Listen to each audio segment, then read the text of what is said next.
Hi guys, welcome to the Rule of Two, where the Star Wars news saga continues. I'm Terrence, and I am back again after another episode of Ahsoka. This time, episode 5 of Ahsoka, the TV series on Disney Plus. Now, this one had a lot of a hype going into it, so much so that it was heard that this was going to be debuting in movie theaters because of how much of a cinematic spectacle this episode was supposed to be.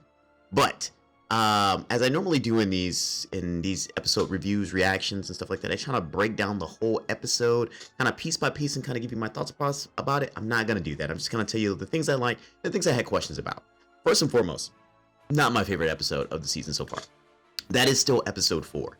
This episode was good. It wasn't a bad episode.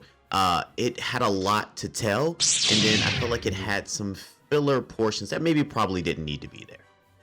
I do like the overall theme of what they were trying to do with showing Ahsoka in the world between worlds and running into her former master. It does seem like with her interactions and trying to understand what she was there for was more to kind of close a loop between her and Anakin. She always made mention to, I walked away from Anakin. I am not a Jedi. I did not finish my training.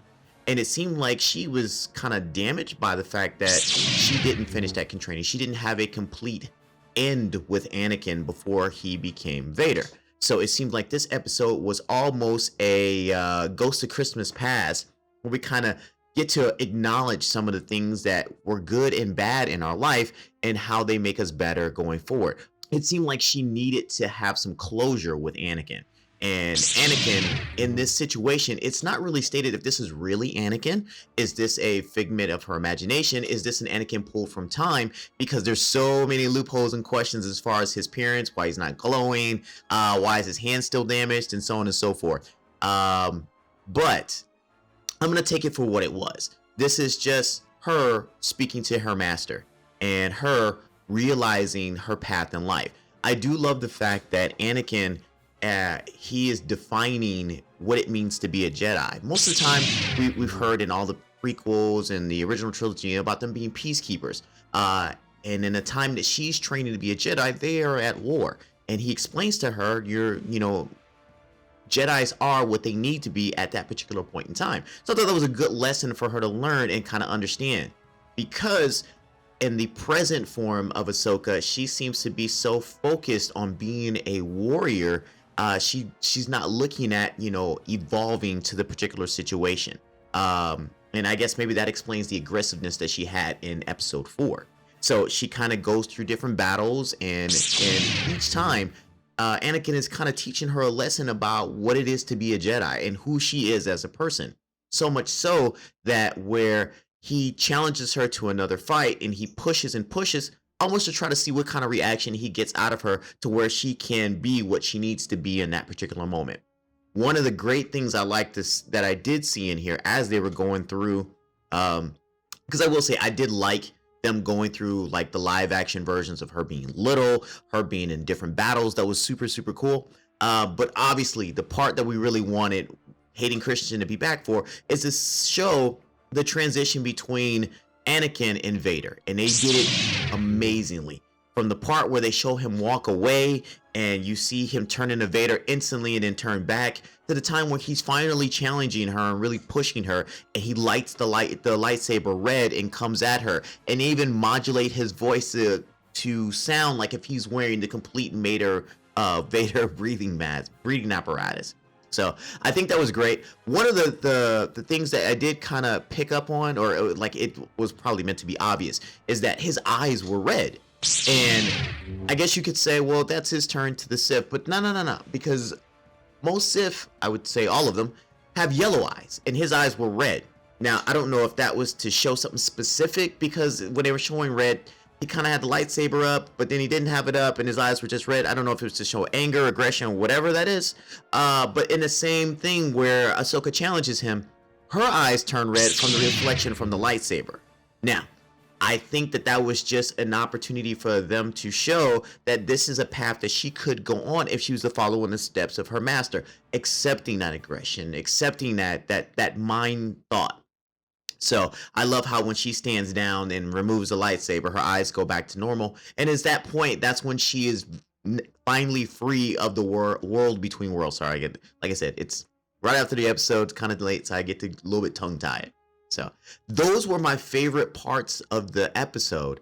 And I mean, I just really wanted to kind of get that out. It does leave us a whole bunch of questions as far as where they're going to go forward with the rest of the show. Now, to finalize the episode, we do figure out how to follow Baylan Skoll and Morgan Elsbeth, and that is with the space Star Wars things. And I happened to look this up before because I didn't watch Rebels. That Ahsoka can communicate with animals. So the minute when she looks up and she was like, "I know how to do it," I was like, "Oh, they're gonna have her communicate with the whale things." Now, the ending part of the show seems like this is Ahsoka actually saying goodbye to this aspect of Star Wars, where her with Hera and everybody else, it's just them, the ghosts, Huyang and her going to find Sabine. So I think that's maybe where she is going to stay, unless they prove me wrong and they bring her back. I think that's why we don't have Ahsoka for the sequel trilogy, is because she is now going off to another galaxy, which has been the kind of the theory that's out there, is that they're going to continue to show in a different galaxy, so that way it frees her from trying to figure out why she wasn't there when all this went down in the sequel trilogy. I like it and I don't like it, because I like the fact that maybe they can guide Star Wars away from the sequel trilogy and just kind of make its new branch and do something completely different without having to completely change what they've already set up. Two, it still makes me mad that they could have just put Ahsoka in the sequel trilogies and we could have avoided all of the bad parts that we didn't like out of the sequel trilogy. Maybe. That's in the writing. All right, so that's all I got for this particular episode. I'm really, really excited to see episode 6 because I really want to see what this new galaxy is. And are we going to get Ezra? And obviously we got Thrawn coming up because we've seen him in a trailer, but we don't really know what's going on with Ezra. They haven't shown it, and I'm sure maybe it's just supposed to be a surprise for us. I'm also trying to see like how they are going to stay out there, because like I said, I want to see them go to this new galaxy and continue Star Wars that way, as opposed to coming back and kind of stepping on this galaxy saved. Let's go now kind of deal with another galaxy. All right. So as I always say, make sure you subscribe as well as click the notification button so that way you're all aware of all the other videos that we do on the channel. I apologize, I am not on the deck of the Star Destroyer today. I got a little bit lazy with the green screen, so we'll do it next week. So that being said, may the Force be with you. Always. Wait, guys, are you still here? I'm glad you're still here. All right, so if you look down, I mean, it's somewhere over here. Look down.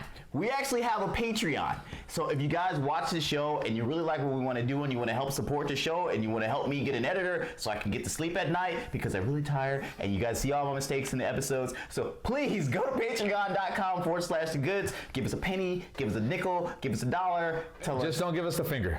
Don't do that. But make sure you do donate something, because we do have some giveaways. There's posters, there's t-shirts. I'll sign something for you. Exactly. So take a look, guys, and help us out. We appreciate it.